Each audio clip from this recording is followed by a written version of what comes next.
अब बात नापाक पाकिस्तान की करते हैं। पाकिस्तान ने एक बार फिर भारत को गीदड़ भभकी दी है। असीम मुनीर ने के बाद अब शहबाज शरीफ की धमकी आई है। भारत एक बूंद भी पानी नहीं छीन सकता। शहबाज शरीफ ने कहा है सिंधु का पानी रोका तो सबक सिखाएंगे।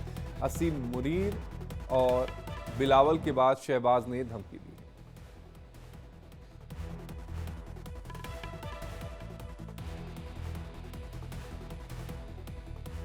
हालांकि भारत ने पाकिस्तान की धमकियां जो था उसको हमेशा ही कोरा समझा है, क्योंकि पाकिस्तान में दम है नहीं। पाकिस्तान केवल अपनी आवाम को बेवकूफ़ बनाता है, इसलिए इस तरह की धमकियां पाकिस्तान के हुक्मरानों की तरफ से, पाकिस्तान के नेताओं की तरफ से दी जाती हैं, ताकि पाकिस्तान की आवाम बिजली की बात ना करे, पाकिस्तान की आवाम पानी की बात ना करे, पाकिस्तान की आवाम राशन की बात ना करे और पाकिस्तान की आवाम को उलझाकर रखा जाए। शुरुआत जनरल मुनीर की अमेरिका से परमाणु चेतावनी के साथ, फिर बिलावल, फिर ख्वाजा आसिफ और अब पीएम शहबाज ने सिंधु जल संधि पर भारत के लिए गंभीर परिणाम होंगे। ये गीदड़ भभकी इससे पहले शहबाज ने भी दी थी।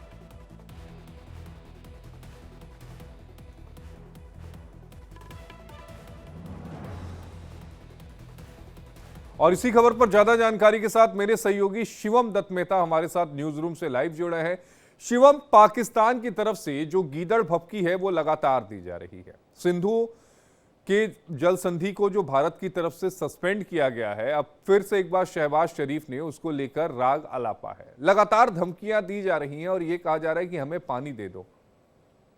यही बात समझने वाली आशीष। एक तरफ धमकी दी जाती है और दूसरी तरफ भीख मांगी जाती है। यानी कि आपको ये भी पता होना चाहिए कि हम दर्शकों को कि भाई केवल धमकियां ही नहीं दी जा रही, बल्कि कहा भी जा रहा है कि पानी खोल दिया जाए। एक तरफ से वो चैनल से भी बात करने का प्रयास किया जा रहा है, लेकिन ये खाली अपनी फेस सेविंग इस वक्त कर रहे हैं। सबसे पहले शिवम, कुछ भिखारी ऐसे भी होते हैं कि जिनको भीख मत नहीं दीजिएगा ना तो वो मतलब गालियां देने लगते हैं, बद्दुआएं देने लगते हैं। तो पाकिस्तान भी उसी तरह का भिखारी है। लेकिन मैं आपके पास आऊं उससे पहले शहबाज शरीफ के बयान को सुनवा देता हूं, ताकि आप बेहतर तरीके से उस पर कमेंट कर पाएं। मैं ये बताना चाहता हूं आज दुश्मन को कि अगर तुम हमारा पानी बंद करने की धमकी देते हो तो ये बात जहन में रखना कि पाकिस्तान की एक बूंद भी तुम पाकिस्तान से छीन नहीं सकते। उस खुदाए बुजुर्गो बरतर की कसम है कि अगर तुमने ये हरकत की तो दोबारा तुम्हें वो सबक सिखाएंगे कि तुम कानों को हाथ लगाओगे पाकिस्तान का तुम कभी भी। शिवम, आपने शहबाज शरीफ को सुना। खैरात में पानी दे दिया गया था सिंधु जल समझौते में। खैरात को तो वो अधिकार समझ बैठे हैं।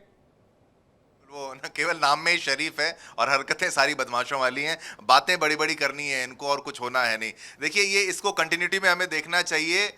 इस वक्त देखिए, जो नौकर होता है, जो भिखारी होता है, उसका कोई आका होता है, उसके दम पर वो उछल रहा होता है। आपको ये समझना होगा कि जैसे मुल्ला मुनीर जो है वो वहाँ अमेरिका जाते हैं तो वहाँ से स्टेटमेंट देते हैं कि भाई हमारा पानी रोका तो फिर हम देख लेंगे, हमारे पास मिसाइलें हैं, अगर उस पानी को रोका जाता है तो हमारे पास न्यूक्लियर बॉम्ब है, हम इतनी मिसाइलें छोड़ देंगे, आप डैम बनाओ, हम उसको तोड़ देंगे। उसके बाद फिर से बिलावल भुट्टो भी वही रोना रोते हैं जो पहले कभी कहते थे या तो देखो पानी बहेगा या तो खून की नदियां बहेंगी। इस तरफ भारत की तरफ खून की नदियां बहाने की बात करते हैं। और फिर अब उसी की कंटिन्यूटी में अब ये शहबाज शरीफ की तरफ से, अब शहबाज शरीफ को जिनको इतने लंबे समय तक इग्नोर ही कर दिया गया था कि भाई वो उनका अस्तित्व है कि नहीं है, क्योंकि भाई अमेरिका जाना है, डिनर करना है, तो वहां पर वहां के उनके जनरल जाते हैं जो कि फील्ड मार्शल।